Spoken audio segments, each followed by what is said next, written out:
Welcome back, guys. This is your boy bishopshattavlog, and doing a quick update. This is my post chemo video. Um, Forgive me if it's taking me long to finish a sentence because I doing just normal stuff. It saps my energy like crazy. So I just finished getting myself cleaned and prepped for this surgery, and I'm already wore out. I'm surprised that I'm even talking right now. Even because I just got from the hospital just to do my checkup and answer 1,000 questions that I've already answered. If you've been in the medical or field or you've been sick before, trust me that it makes you want to fight somebody when they ask you the same damn question. I was like, that answer should be in front of you, but they'll ask you anyway. So I just call it the CYA questions. They're covering their ass to make sure that everything matches, and if something doesn't match, somebody didn't do their job. So kind of look at it like that. Yeah, I still got my stuff, but just to keep you updated, after that last video that I did,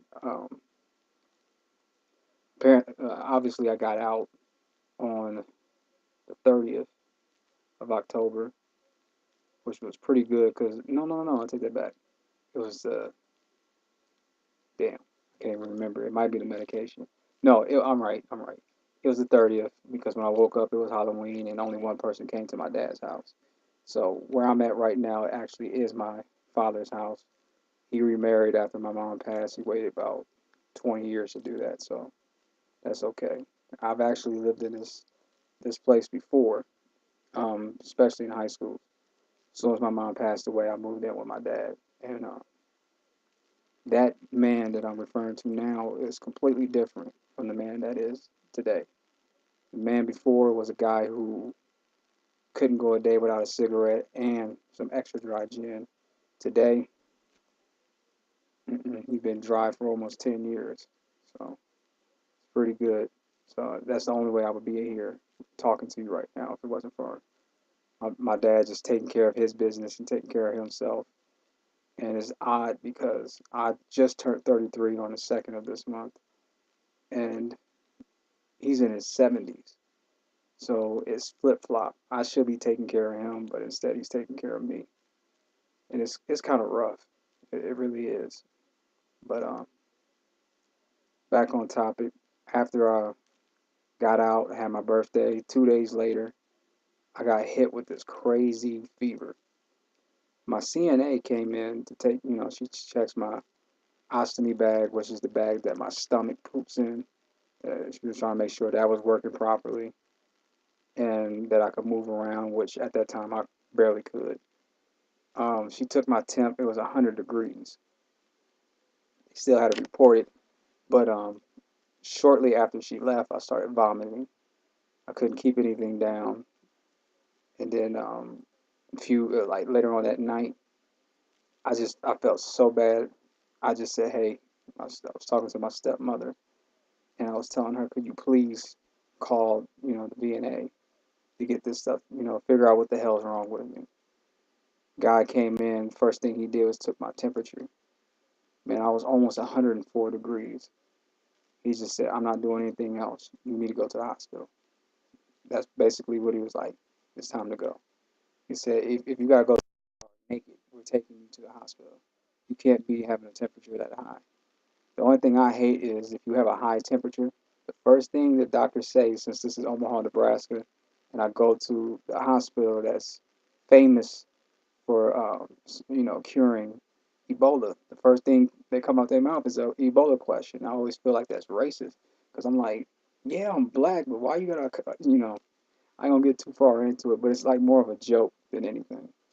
I still answer the question like, no, have you traveled outside? I was like, I've been here for like a month and a half. How can I travel? You know what I'm saying? But they admitted me.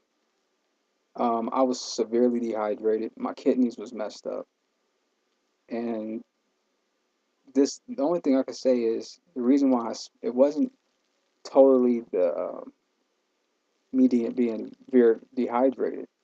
It's something that is a virus that just about everyone has, and I do mean everyone has. Some of us got it at birth. Some of us probably got it from another kid, classmate. Somebody might have sneezed on you. It's this weird virus that stays dormant in your body for the rest of your life. And it waits for the right opportunity for your white blood cells to either drop, well, yeah, to drop, or your blood cells, red blood cells doesn't function as well as they should. And that's what was happening. It was taking advantage of the fact that I just got out of surgery about 3 weeks ago. And that's because they kept saying even when I was in the hospital, my temperature would go up and down, up and down, up and down. And they just couldn't figure it out. Second time around, they finally figured it out. Disease control figured it out.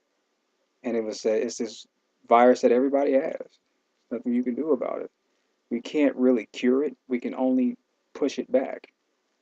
So they've been giving me these pills while I was in the hospital. And as soon as they gave it to me, about hours later, my back, that was a clear indicator that something was wrong because it was affecting my kidneys too. My right kidney was shot, and I've always had back pain. As soon as I started taking those pills, the pain just literally went away. And I was like, good. But they was like, you're going to have to keep taking these pills for a while. But they never told me how much they cost. So the thing that's keeping me able to get up in the morning and try to brush my teeth, try to wash my hair, try to do the normal stuff, try to keep food down. That these pills cost $5,000. $5,000. 64 pills, $5,000. The only thing I can say is I can't say my job's name, but I most definitely can say my insurance.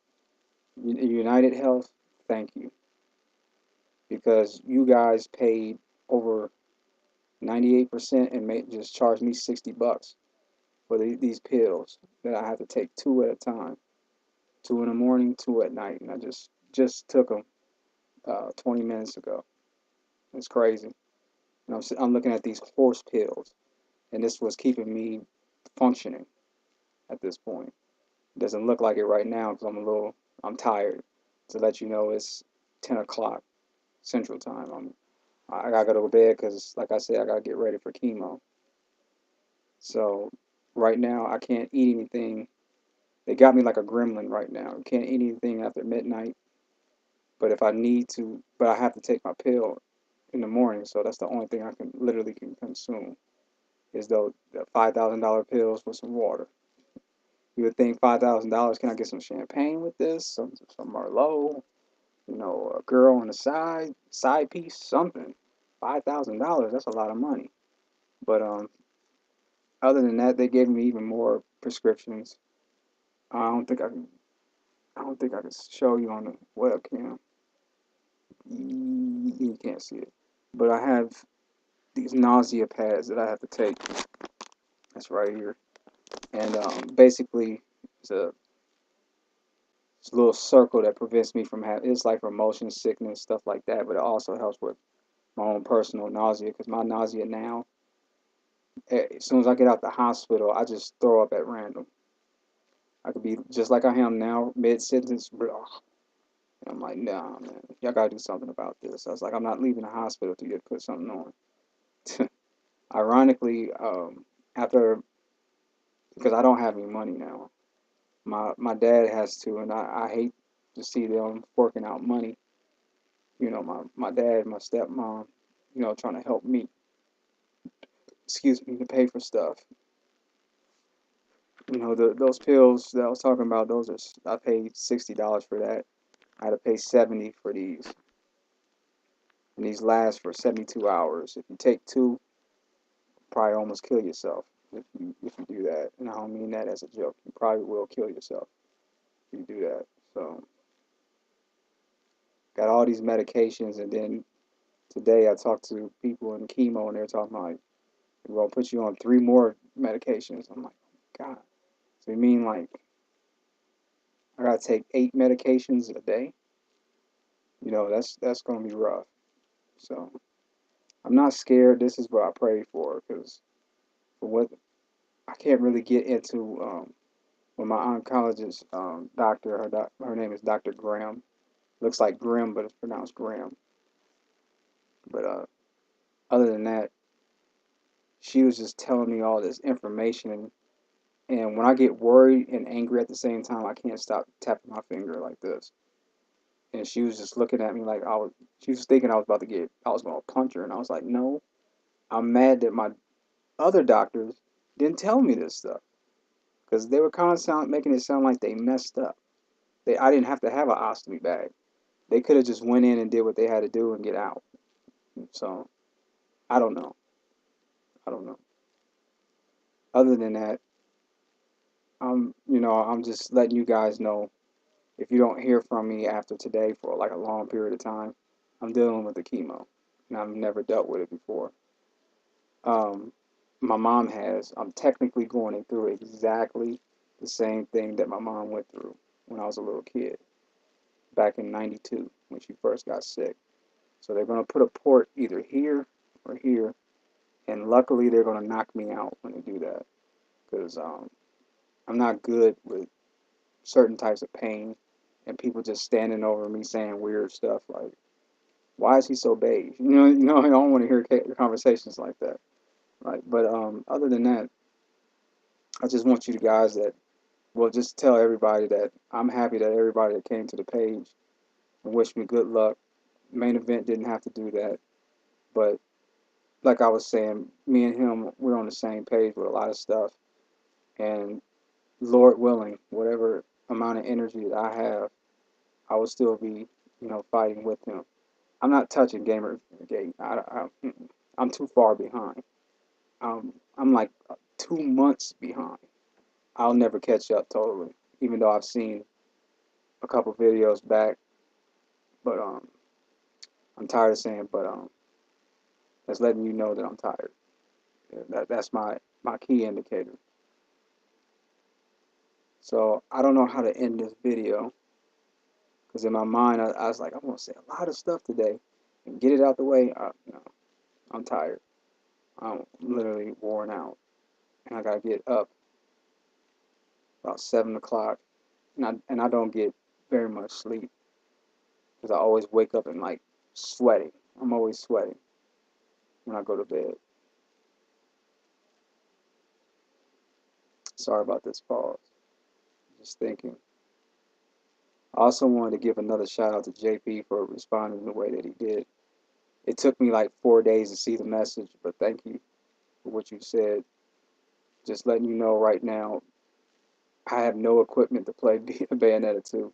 I'm fresh out of cash, and I'm still dealing with the state, so I can finally go back to my apartment, not live off of my parents, and be able to live there, because where I'm at, this is Omaha, and I live in La Vista, which is about 15 miles away from here.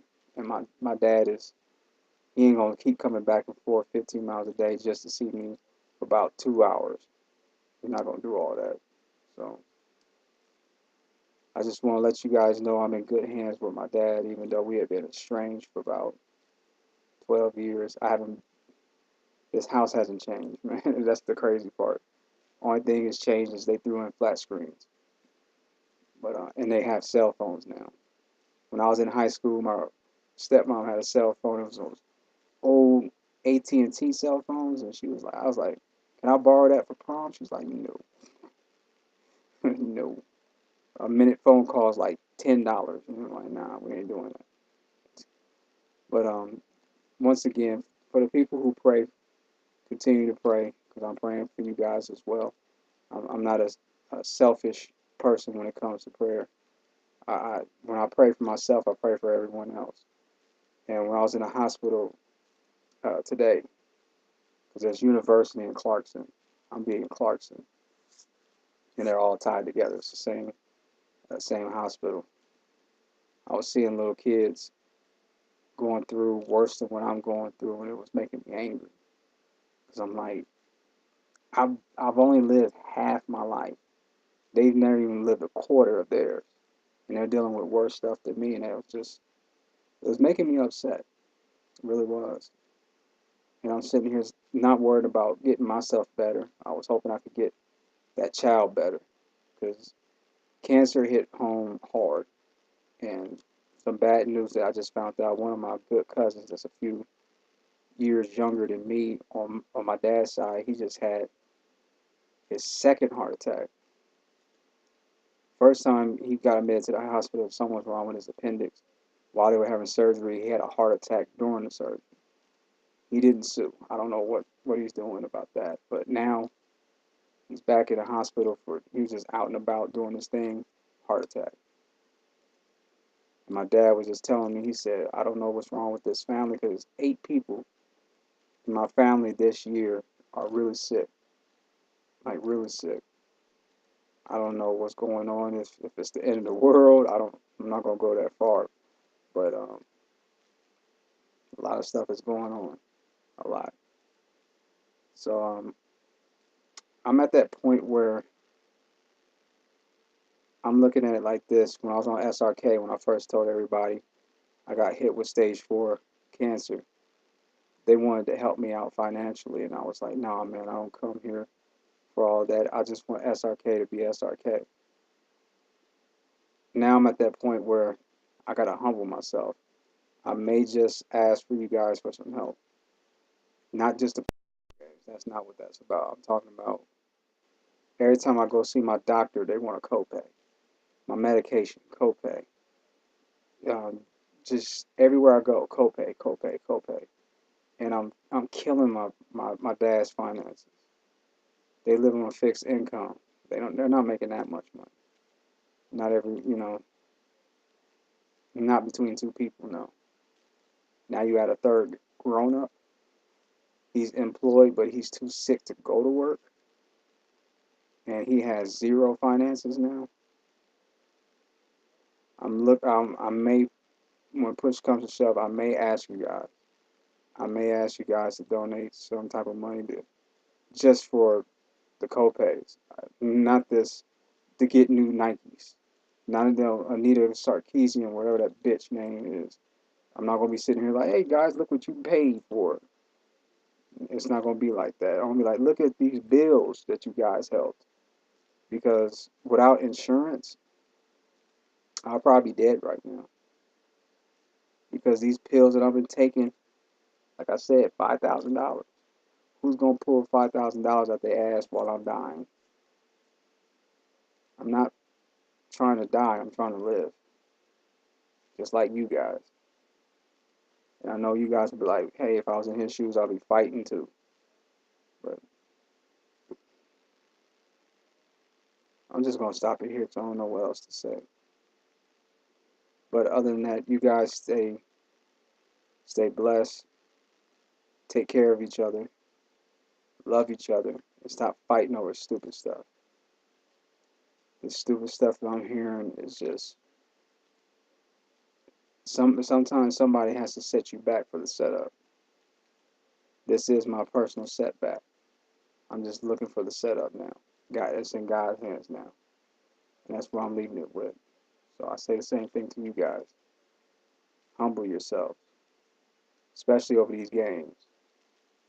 These games can make life a lot easier, but it's not going to keep you here. And you most definitely can't take Bayonetta with you when you die. Keep that in mind. But you most definitely can leave behind good memories, not only just in your family, but with your friends and everyone else that came across your life. Keep that in perspective. Other than that, you guys stay safe. Hopefully this surgery goes well and I'll be able to talk to you again a few days later. So just a recap, it's 10:41 p.m., 11/13/14. I'll catch you guys later.